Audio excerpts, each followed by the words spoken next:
Harry Potter and the Order of the Phoenix, Chapter 25, The Beetle at Bay. Harry's question was answered the very next morning. When Hermione's daily prophet arrived, she smoothed it out, gazed for a moment at the front page, and gave a yelp that caused everyone in the vicinity to stare at her. "What?" said Harry and Ron together.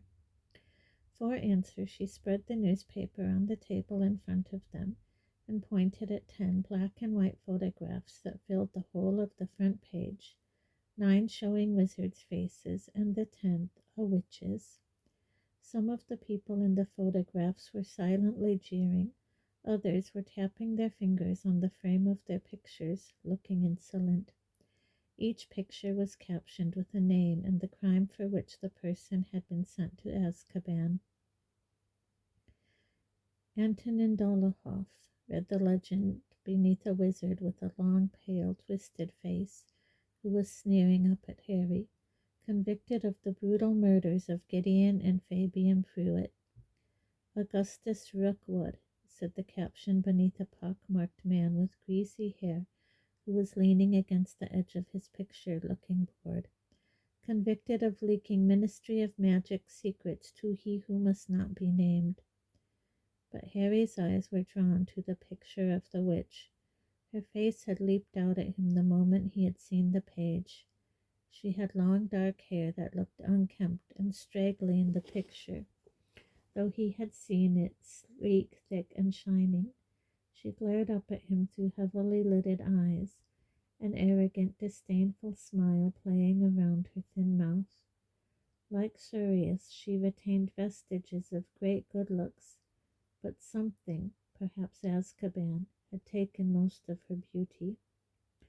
Bellatrix Lestrange, convicted of the torture and permanent incapacitation of Frank and Alice Longbottom. Hermione nudged Harry and pointed at the headline over the pictures, which Harry, concentrating on Bellatrix, had not yet read. Mass breakout from Azkaban. Ministry fears Black as rallying point for old Death Eaters. "Black," said Harry loudly. "Not—" "Shh," whispered Hermione desperately. "Not so loud. Just read it." The Ministry of Magic announced late last night that there has been a mass breakout from Azkaban. Speaking to reporters in his private office, Cornelius Fudge, Minister for Magic, confirmed that 10 high-security prisoners escaped in the early hours of yesterday evening, and that he has already informed the Muggle Prime Minister of the dangerous nature of these individuals. "We find ourselves, most unfortunately, in the same position we were 2.5 years ago when the murderer Sirius Black escaped," said Fudge last night. "Nor do we think the 2 breakouts are unrelated. An escape of this magnitude suggests outside help, and we must remember that Black, as the first person ever to break out of Azkaban, would be ideally placed to help others follow in his footsteps. We think it likely that these individuals, who include Black's cousin Bellatrix Lestrange, have rallied around Black as their leader.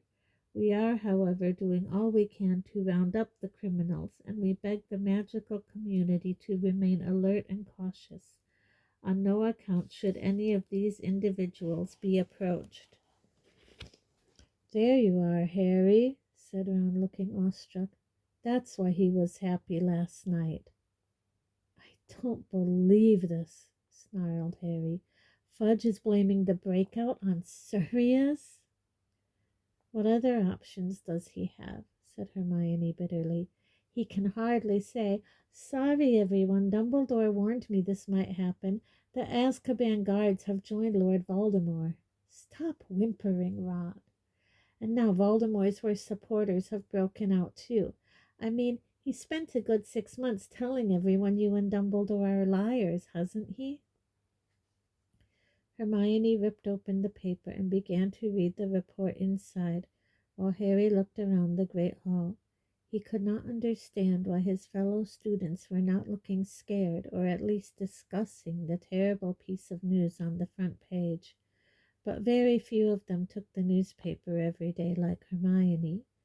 There they all were talking about homework and Quidditch and who knew what other rubbish, when outside these walls 10 more Death Eaters had swollen Voldemort's ranks. He glanced up at the staff table. It was a different story there. Dumbledore and Professor McGonagall were deep in conversation, both looking extremely grave.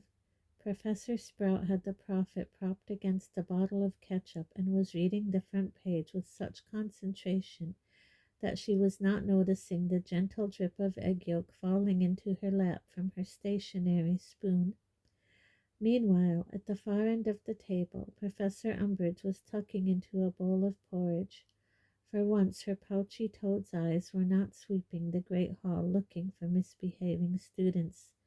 She scowled as she gulped down her food, and every now and then she shot a malevolent glance up the table to where Dumbledore and McGonagall were talking so intently. "Oh my," said Hermione wonderingly, still staring at the newspaper. "What now?" said Harry quickly. He was feeling jumpy. "It's horrible," said Hermione, looking shaken. She folded back page 10 of the newspaper and handed it to Harry and Ron. Tragic demise of Ministry of Magic worker.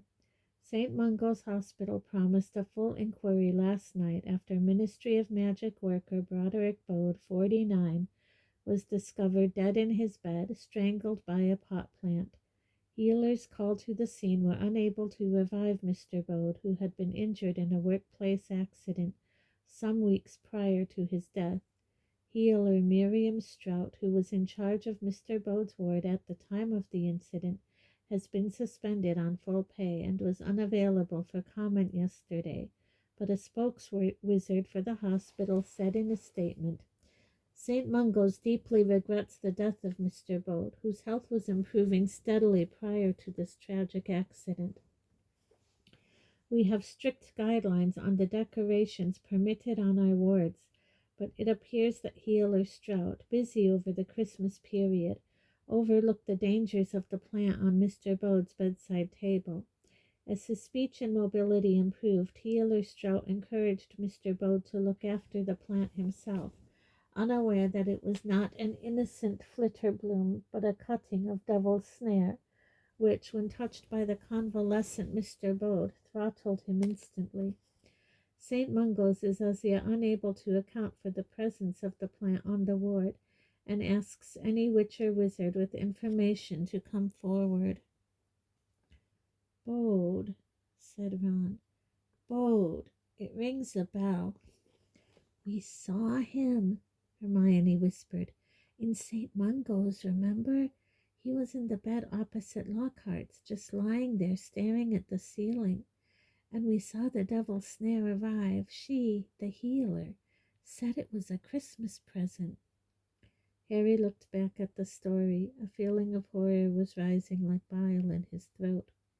"How come we didn't recognize Devil's Snare? We've seen it before. We could have stopped this happening." "Who expects Devil's Snare to turn up in a hospital disguised as a pot plant?" said Ron sharply. "It's not our fault. Whoever sent it to the bloke is to blame. They must be a real prat. Why didn't they check what they were buying?" "Oh, come on, Ron," said Hermione shakily. "I don't think anyone could put Devil's Snare in a pot and not realize it tries to kill whoever touches it. This was murder, a clever murder as well. If the plant was sent anonymously, how's anyone ever going to find out who did it?" Harry was not thinking about Devil's Snare. He was remembering taking the lift down to the 9th level of the ministry on the day of his hearing, and the sallow-faced man who had got in on the atrium level. "I met Bode," he said slowly. "I saw him at the ministry with your dad." Ron's mouth fell open. "I've heard Dad talk about him at home. He was an unspeakable. He worked in the Department of Mysteries." They looked at each other for a moment. Then Hermione pulled the newspaper back towards her, closed it, glared for a moment at the pictures of the 10 escaped Death Eaters on the front, then leaped to her feet. "Where are you going?" said Ron, startled. To send a letter, said Hermione, swinging her bag onto her shoulder.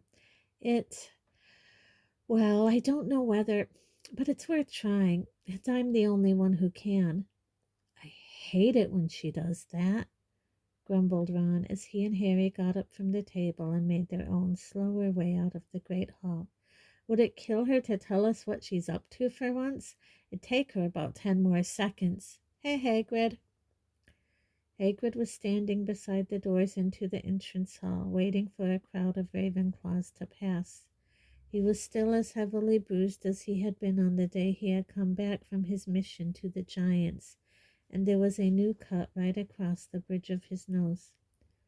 All right, you two, he said, trying to muster a smile, but managing only a kind of pained grimace. Are you okay, Hagrid?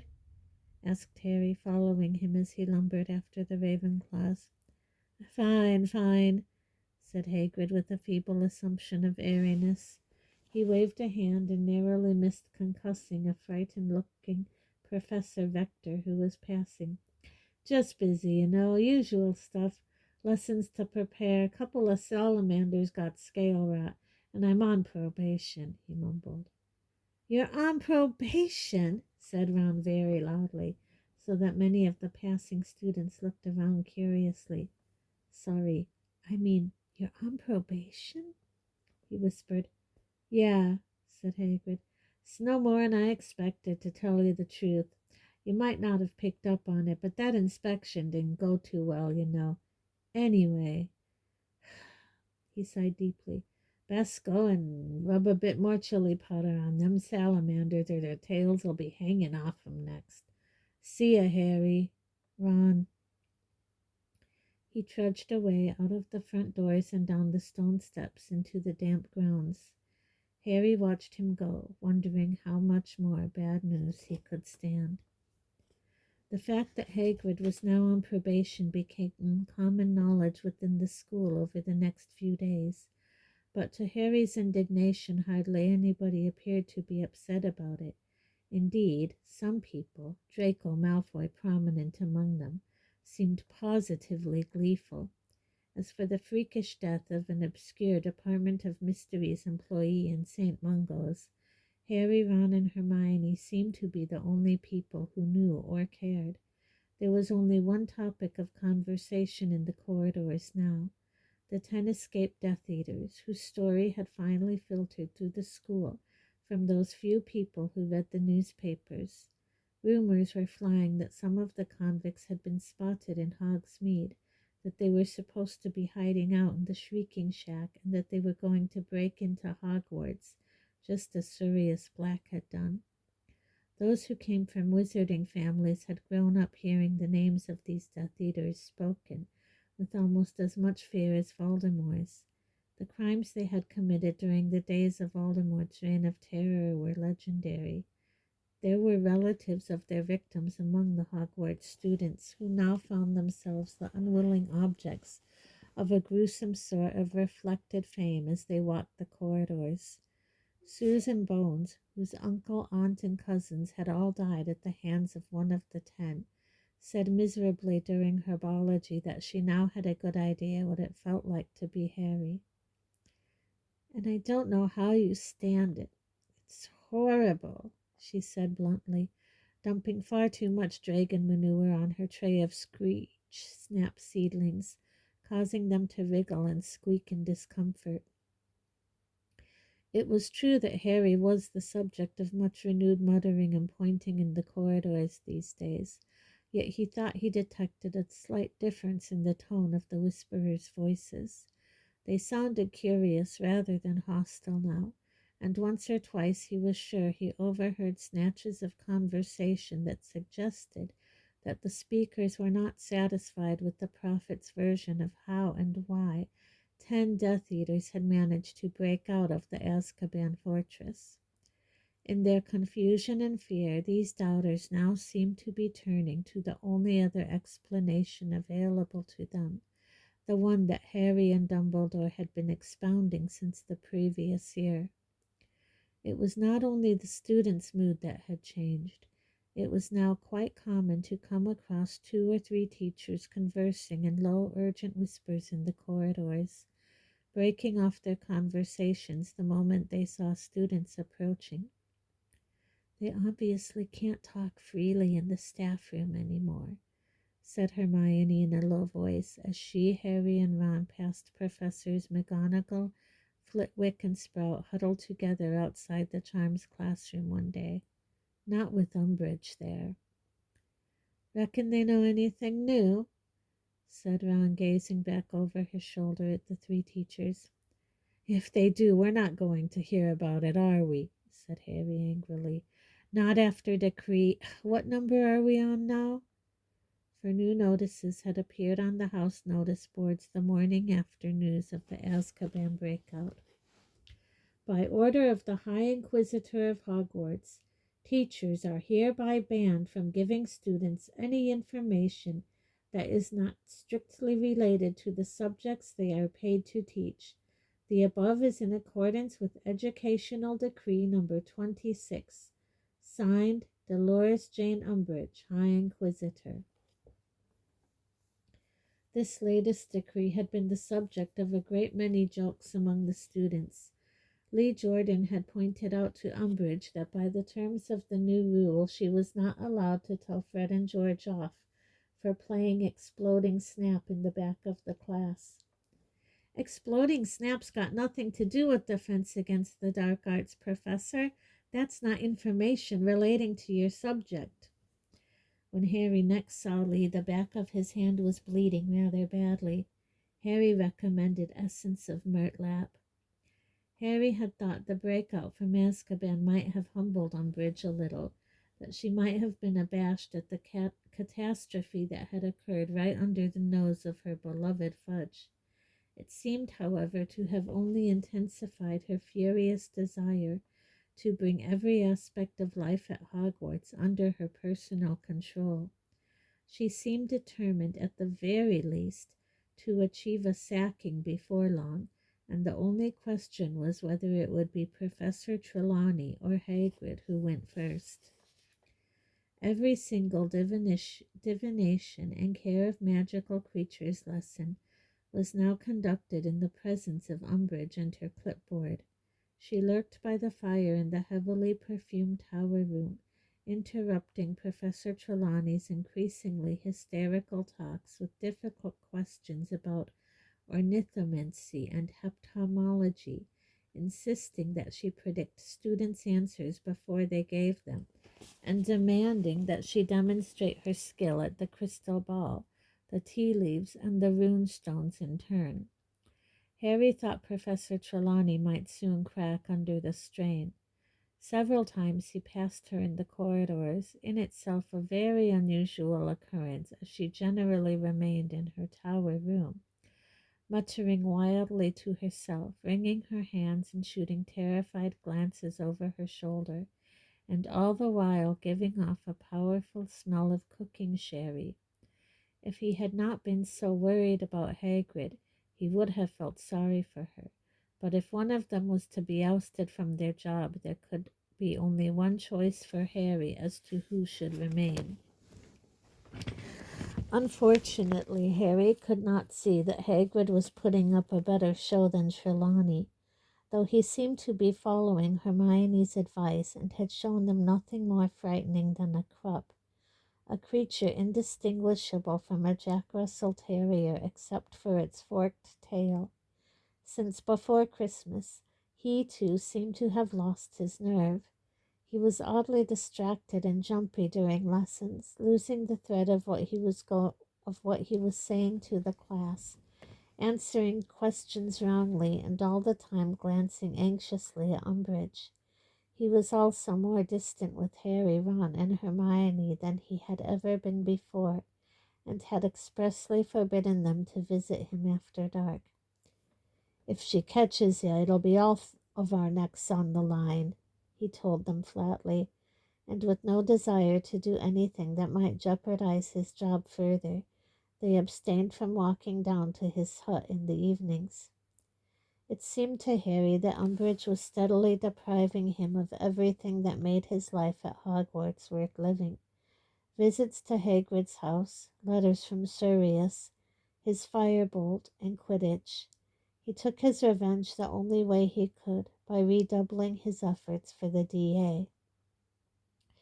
Harry was pleased to see that all of them, even Zacharias Smith, had been spurred on to work harder than ever by the news that 10 more Death Eaters were now on the loose. But in nobody was this improvement more pronounced than in Neville. The news of his parents' attacker's escape had wrought a strange and even slightly alarming change in him. He had not once mentioned his meeting with Harry, Ron, and Hermione on the closed ward in St. Mungo's, and, taking their lead from him, they had kept quiet about it too. Nor had he said anything on the subject of Bellatrix and her fellow torturer's escape.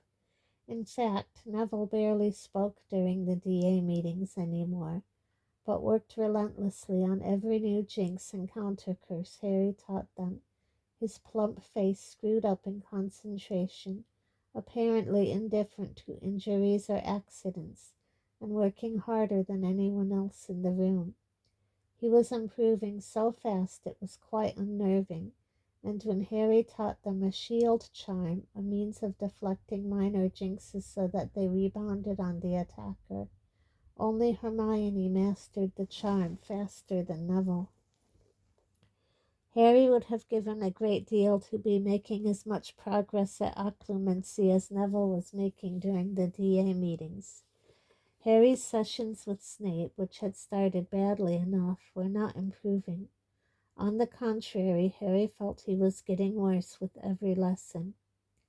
Before he had started studying occlumency, his scar had prickled occasionally, usually during the night, or else following one of those strange flashes of Voldemort's thoughts or mood that he experienced every now and then.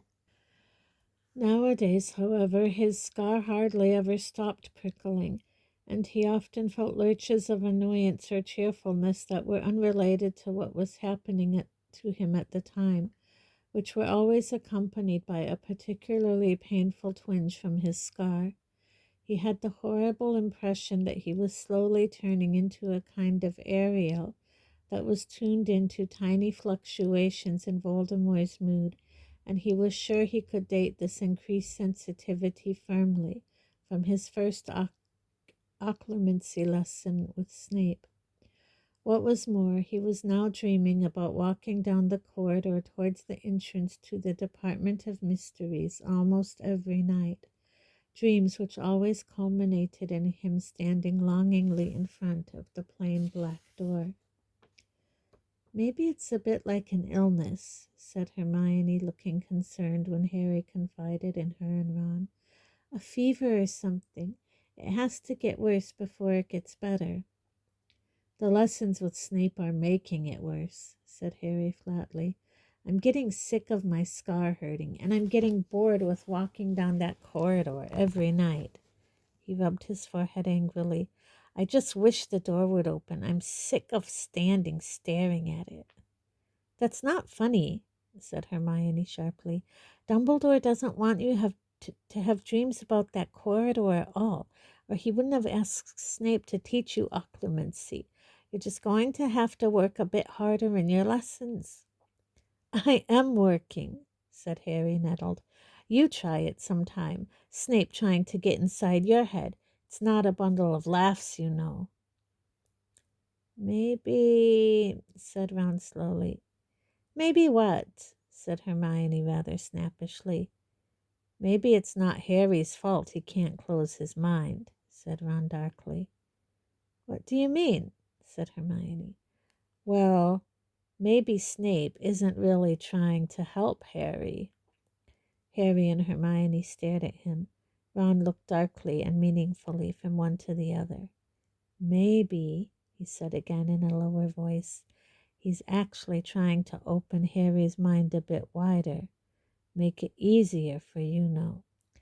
"Shut up, Ron," said Hermione angrily.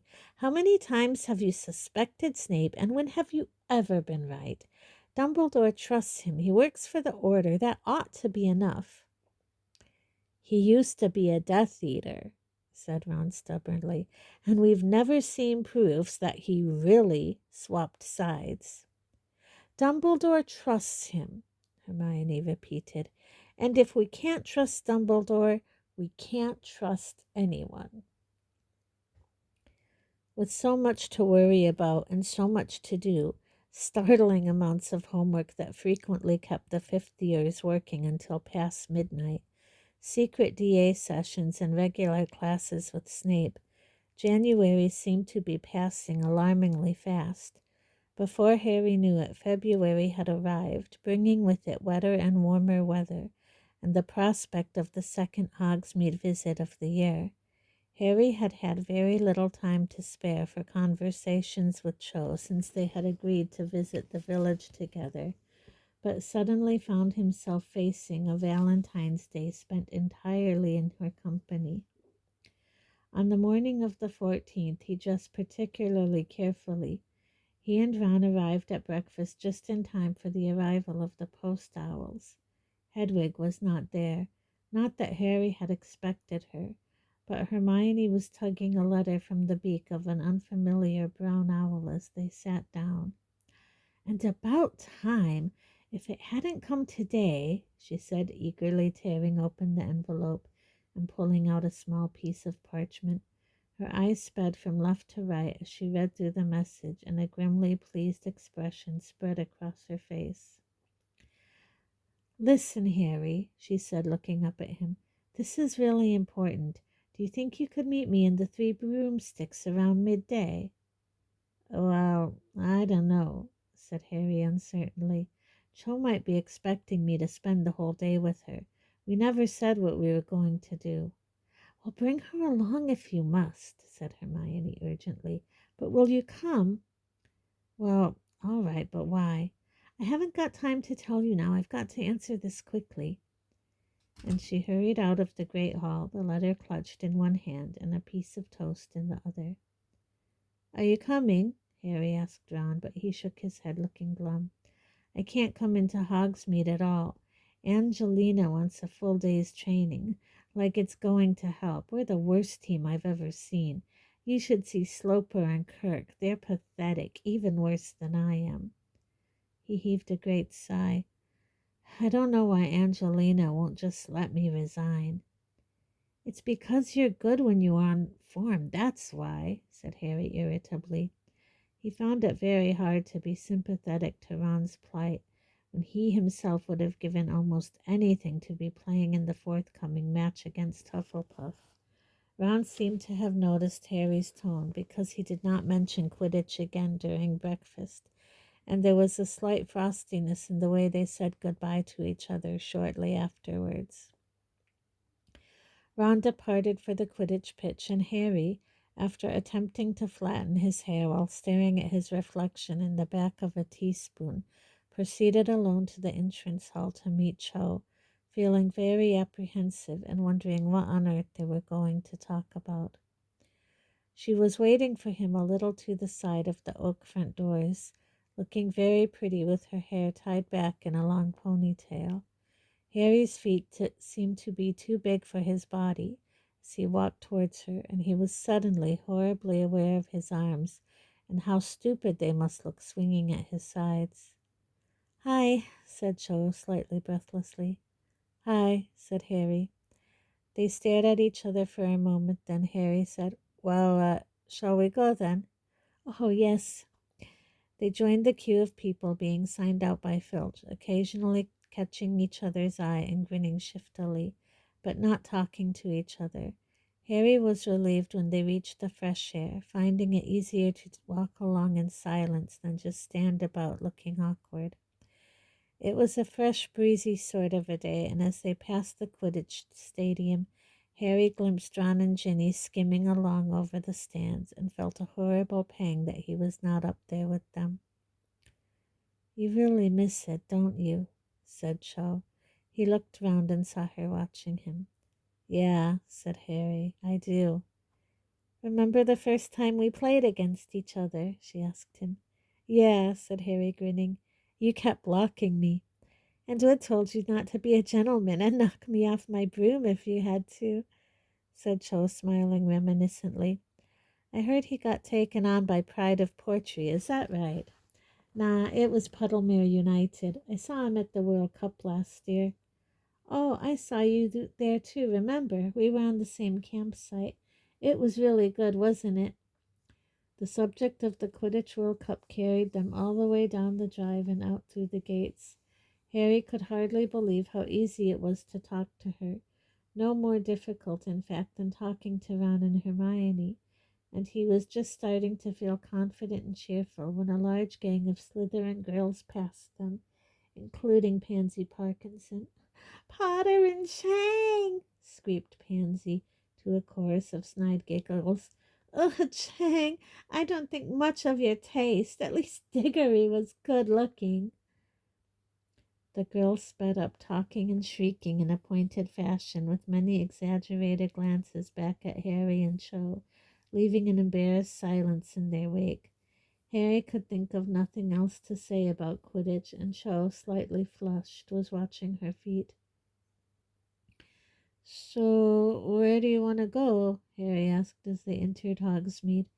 The high street was full of students ambling up and down, peering into the shop windows and messing about together on the pavements.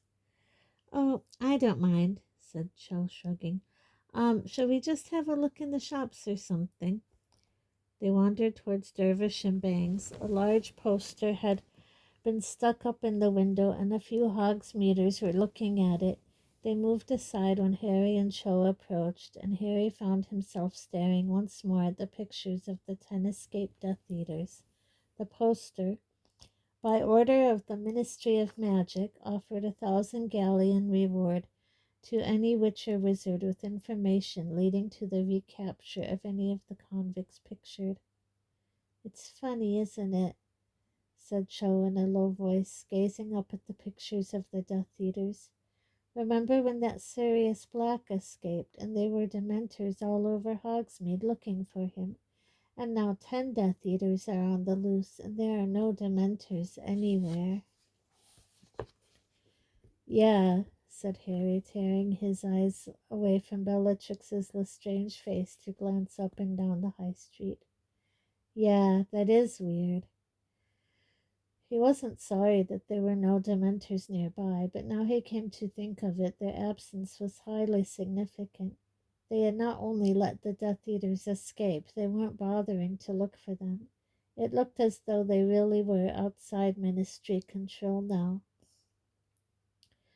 The 10 escaped Death Eaters were staring out of every shop window he and Cho passed.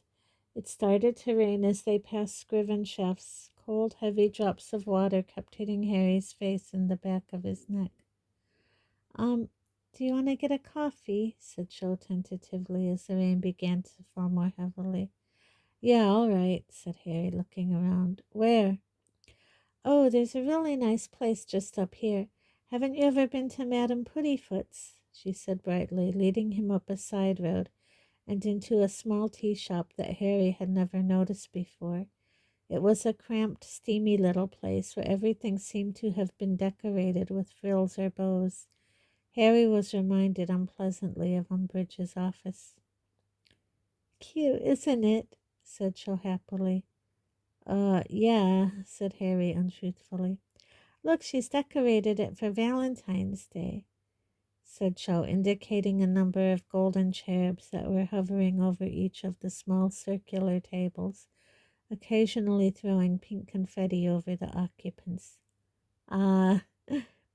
They sat down at the last remaining table, which was over by the steamy window. Roger Davies, the Ravenclaw Quidditch captain, was sitting about 1.5 feet away with a pretty blonde girl. They were holding hands. The sight made Harry feel uncomfortable, particularly when, looking around the tea shop, he saw that it was full of nothing but couples, all of them holding hands. Perhaps Cho would expect him to hold her hand. What can I get you, my dears? Said Madame Puttyfoot, a very stout woman with a shiny black bun, squeezing between their table and Roger Davies's with great difficulty. 2 coffees, please, said Cho. In the time it took for their coffees to arrive, Roger Davies and his girlfriend had started kissing over their sugar bowl. Harry wished they wouldn't. He felt that Davies was setting a standard with which Cho would soon expect him to compete. He felt his face growing hot and tried staring out of the window, but it was so steamed up he couldn't see the street outside. To postpone the moment when he would have to look at Cho, he stared up at the ceiling as though examining the paintwork, and received a handful of confetti in the face from their hovering cherub. After a few more painful minutes, Cho mentioned Umbridge. Harry seized on the subject with relief, and they passed a few happy moments abusing her. But the subject had already been so thoroughly canvassed during DA meetings that it did not last very long. Silence fell again. Harry was very conscious of the slurping noises coming from the table next door, and cast wildly around for something to say. Listen, do you want to come with me to the Three Broomsticks at lunchtime? I'm meeting Hermione Granger there. Cho raised her eyebrows. You're meeting Hermione Granger? Today? Yeah, well, she asked me to, so I thought I would. Do you want to come with me? She said it wouldn't matter if you did. Oh, well, that was nice of her. But Cho did not sound as though she thought it was nice at all. On the contrary, her tone was cold, and all of a sudden she looked rather forbidding. A few more minutes passed in total silence, Harry drinking his coffee so fast that he would soon need a fresh cup. Beside them, Roger Davies and his girlfriend seemed glued together at the lips. Cho's hand was lying on the table beside her coffee, and Harry was feeling a mounting pressure to take hold of it. Just do it, he told himself, as a fount of mingled panic and excitement surged up inside his chest. Just reach out and grab it. Amazing how much more difficult it was to extend his arm 12 inches and touch her hand than it was to snatch a speeding snitch from midair. But just as he moved his hand forwards, Cho took hers off the table. She was now watching Roger Davies kissing his girlfriend with a mildly interested expression. He asked me out, you know, she said in a quiet voice. A couple of weeks ago, Roger. I turned him down, though. Harry, who had grabbed the sugar bowl to excuse his sudden lunging movement across the table, could not think why she was telling him this. If she wished she were sitting at the next table, being heartily kissed by Roger Davies, why had she agreed to come out with him? He said nothing. The cherub threw another handful of confetti over them. Some of it landed in the last cold dregs of coffee Harry had been about to drink. I came in here with Cedric last year, said Cho. In the second or so it took for him to take in what she had said, Harry's insides had become glacial. He could not believe she wanted to talk about Cedric now, while kissing couples surrounded them and a cherub floated over their heads. Cho's voice was rather higher when she spoke again. I've been meaning to ask you for ages. Did he mention me at all before he died? This was the very last subject on earth Harry wanted to discuss, and least of all with Cho. Well, no, he said quietly. There wasn't time for him to say anything. So do you get to see a lot of Quidditch in the holidays? You support the Tornadoes, right? His voice sounded falsely bright and cheery. To his horror, he saw that her eyes were swimming with tears again, just as they had been after the last DA meeting before Christmas. Look, he said desperately, leaning in so that nobody else could overhear. Let's not talk about Cedric right now. Let's talk about something else. But this, apparently, was quite the wrong thing to say. I thought, she said, tears spattering down onto the table, I thought you'd understand. I need to talk about it. Surely you need to talk about it, too. I mean, you saw it happen, didn't you? Everything was going nightmarishly wrong. Roger Davy's girlfriend had even unglued herself to look round at Cho, crying. Well, I've half talked about it, Harry said in a whisper to Ron and Hermione, but... Oh, you'll talk to Hermione Granger, she said shrilly, her face now shining with tears. Several more kissing couples broke apart to stare. But you won't talk to me. Perhaps it would be best if we just paid and you went up to met with Hermione Granger like you obviously want to. Harry stared at her, utterly bewildered, as she seized a frilly napkin and dabbed at her shining face with it. So, he said weakly, wishing Roger would seize his girlfriend and start kissing her again to stop her goggling at him and Cho. Go on, leave, she said, now crying into the napkin. I don't know why you asked me out in the first place if you're going to make arrangements to meet some other girls right after me. How many are you meeting after Hermione? It's not like that, said Harry, and he was so relieved at finally understanding what she was annoyed about that he laughed, which he realized a split second too late was also a mistake. Cho sprang to her feet. The whole tea room was quiet and everybody was watching them now. I'll see you around, Harry, she said dramatically, and hiccuping slightly she dashed to the door, wrenched it open, and hurried off into the pouring rain. Cho! Harry called after her, but the door had already swung shut behind her with a tuneful tinkle. There was total silence within the tea shop. Every eye was on Harry. He threw a galleon down onto the table, shook pink confetti out of his hair, and followed Cho out of the door. It was raining hard now, and she was nowhere to be seen. He simply did not understand what had happened. Half an hour ago they had been getting along fine. Women, he muttered angrily, sloshing down the rain-washed street with his hands in his pockets. What did she want to talk about Cedric for anyway? Why does she always have to drag up a subject that makes her act like a human hosepipe? He turned right and broke into a splashy run, and within minutes he was turning into the doorway of the Three Broomsticks. He knew he was too early to meet Hermione, but he thought it likely there would be someone in here with whom he could spend the intervening time. He shook his wet hair out of his eyes and looked around. Hagrid was sitting alone in a corner, looking morose. Hi, Hagrid, he said when he had squeezed through the crammed tables and pulled up a chair beside him. Hagrid jumped and looked down at Harry as though he barely recognized him.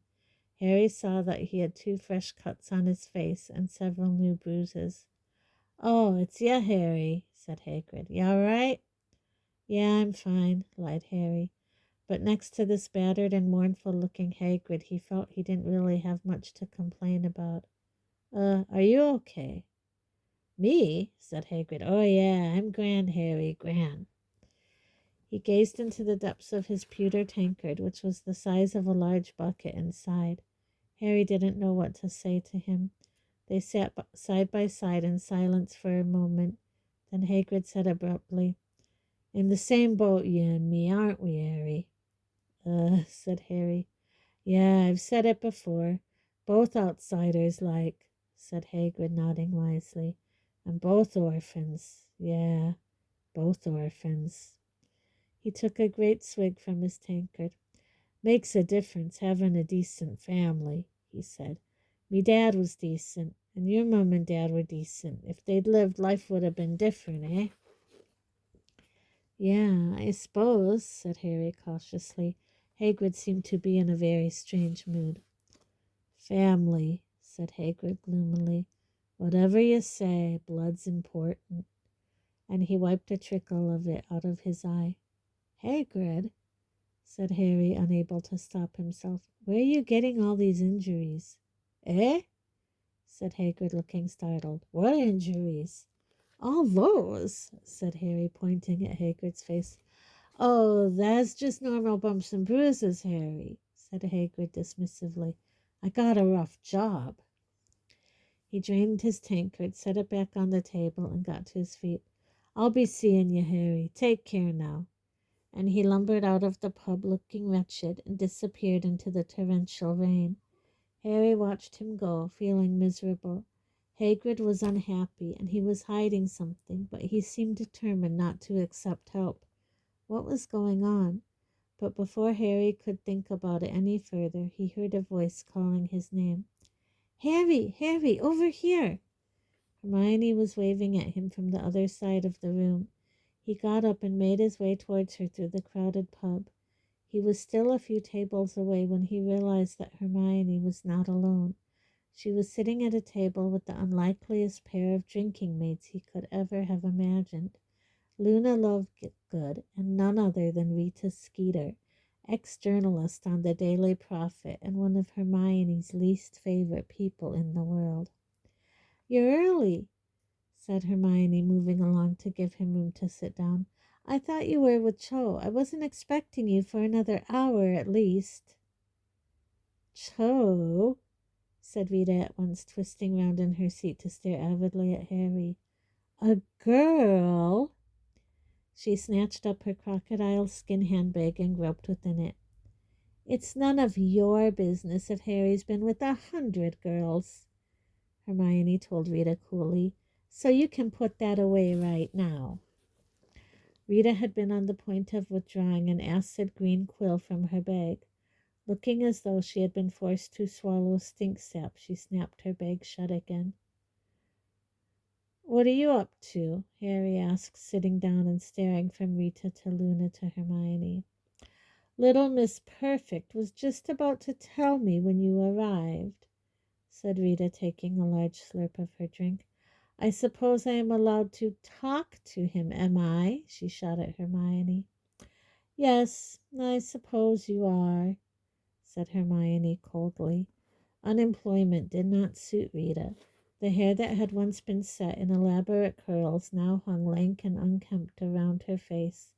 The scarlet paint on her 2-inch talons was chipped, and there were a couple of false jewels missing from her winged glasses. She took another great gulp of her drink and said out of the corner of her mouth, "Pretty girl, is she, Harry?" "One more word about Harry's love life, and the deal's off, and that's a promise," said Hermione irritably. "What deal?" said Rita, wiping her mouth on the back of her hand. "You haven't mentioned a deal yet, Miss Prissy. You just told me to turn up. Oh, one of these days." She took a deep, shuddering breath. Yes, yes, one of these days you'll write more horrible stories about Harry and me," said Hermione indifferently. "Find someone who cares, why don't you?" "They've run plenty of horrible stories about Harry this year without my help," said Rita, shooting a sideways look at him over the top of her glass and adding in a rough whisper, "How has that made you feel, Harry? Betrayed, distraught, misunderstood?" "He feels angry, of course," said Hermione in a hard, clear voice, "because he's told the Minister of Magic the truth, and the minister's too much of an idiot to believe him." "So you actually stick to it, do you, that he who must not be named is back?" said Rita, lowering her glass and subjecting Harry to a piercing stare, while her fingers strayed longingly to the clasp of the crocodile bag. "You stand by all this garbage Dumbledore's been telling everybody about you-know-who returning, and you being the sole witness." "I wasn't the sole witness," snarled Harry. "There were a dozen odd Death Eaters there as well. Want their names?" "I'd love them," breathed Rita, now fumbling in her bag once more and gazing at him as though he was the most beautiful thing she had ever seen. A great bold headline, "Potter Accuses," a subheading, "Harry Potter names Death Eaters still among us," and then beneath a nice big photograph of you. "Disturbed teenage survivor of you-know-who's attack. Harry Potter, 15, caused outrage yesterday by accusing respectable and prominent members of the wizarding community of being Death Eaters." The quick quotes quill was actually in her hand and halfway to her mouth when the rapturous expression on her face died. But of course, she said, lowering the quill and looking daggers at Hermione, little Miss Perfect wouldn't want that story out there, would she? As a matter of fact, said Hermione sweetly, that's exactly what little Miss Perfect does want. Rita stared at her. So did Harry. Luna, on the other hand, sang Weasley is our king dreamily under her breath and stirred her drink with the cocktail onion on a stick. You want me to report what he says about he who must not be named?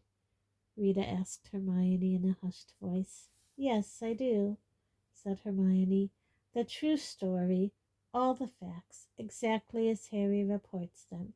He'll give you all the details. He'll tell you the names of the undiscovered Death Eaters he saw there. He'll tell you what Voldemort looks like now. Oh, get a grip on yourself, she said contemptuously, throwing a napkin across the table. For at the sound of Voldemort's name, Rita had jumped so badly she had slopped half her glass of fire whiskey down herself. Rita blotted the front of her grubby raincoat, still staring at Hermione. Then she said baldly, the prophet wouldn't print it. In case you haven't noticed, nobody believes his cock and bull story. Everyone thinks he's delusional. Now, if you let me write the story from that angle, we don't need another story about how Harry's lost his marbles, said Hermione angrily. We've had plenty of those already, thank you. I want him given the opportunity to tell the truth. There's no market for a story like that, said Rita coldly. You mean the prophet won't print it because Fudge won't let them, said Hermione irritably. Rita gave Hermione a long, hard look. Then, leaning forward across the table toward her, she said in a businesslike tone, all right, Fudge is leaning on the prophet, but it comes to the same thing. They won't print a story that shows Harry in a good light. Nobody wants to read it. It's against the public mood. This last Azkaban breakout has got people quite worried enough. People just don't want to believe you know who's back. So the Daily Prophet exists to tell people what they want to hear, does it? Says Hermione scathingly. Rita sat straight again, her eyebrows raised, and drained her glass of fire whiskey. The Prophet exists to sell itself, you silly girl, she said coldly. My dad thinks it's an awful paper, said Luna, chipping into the conversation unexpectedly. Sucking on her cocktail onion, she gazed at Rita with her enormous, protuberant, slightly mad eyes. He publishes important stories he thinks the public needs to know. He doesn't care about making money. Rita looked disparagingly at Luna. I'm guessing your father runs some stupid little village newsletter, she said. Probably 25 ways to mingle with muggles and the dates of the next Bring and Fly sale. No, said Luna, dipping her onion back into her gilly water. He's the editor of the Quibbler. Rita snorted so loudly that several people at a nearby table looked round in alarm. Important stories he thinks the public needs to know, eh? She said witheringly. I could manure my garden with the contents of that rag. Well, this is your chance to raise the tone of it a bit, isn't it? Said Hermione pleasantly. Luna says her father's quite happy to take Harry's interview. That's who'll be publishing it. Rita stared at them both for a moment, then let out a great whoop of laughter. The Quibbler, she said, cackling. You think people will take him seriously if he's published in the Quibbler? Some people won't, said Hermione in a level voice, but the Daily Prophet's version of the Azkaban breakout had some gaping holes in it. I think a lot of people will be wondering whether there isn't a better explanation of what happened, and if there's an alternative story available, even if it is published in she glanced sideways at Luna, in an unusual magazine. I think they might be rather keen to read it. Rita didn't say anything for a while, but eyed Hermione shrewdly, her head a little to one side. "All right, let's say for a moment I'll do it," she said abruptly. "What kind of fee am I going to get?" "I don't think Daddy exactly pays people to write for the magazine," said Luna dreamily. "They do it because it's an honor, and of course to see their names in print." Rita Skeeter looked as though the taste of stink sap was strong in her mouth again as she rounded on Hermione. "I'm supposed to do this for free?" "Well, yes," said Hermione calmly, taking a sip of her drink. "Otherwise, as you very well know, I will inform the authorities that you are an unregistered animagus. Of course, the profit might give you rather a lot for an insider's account of life in Azkaban." Rita looked as though she would have liked nothing better than to seize the paper umbrella sticking out of Hermione's drink and thrust it up her nose. "I don't suppose I've got any choice, have I?" said Rita, her voice shaking slightly. She opened her crocodile bag once more, withdrew a piece of parchment, and raised her quick quotes quill. "Daddy will be pleased," said Luna brightly. A muscle twitched in Rita's jaw.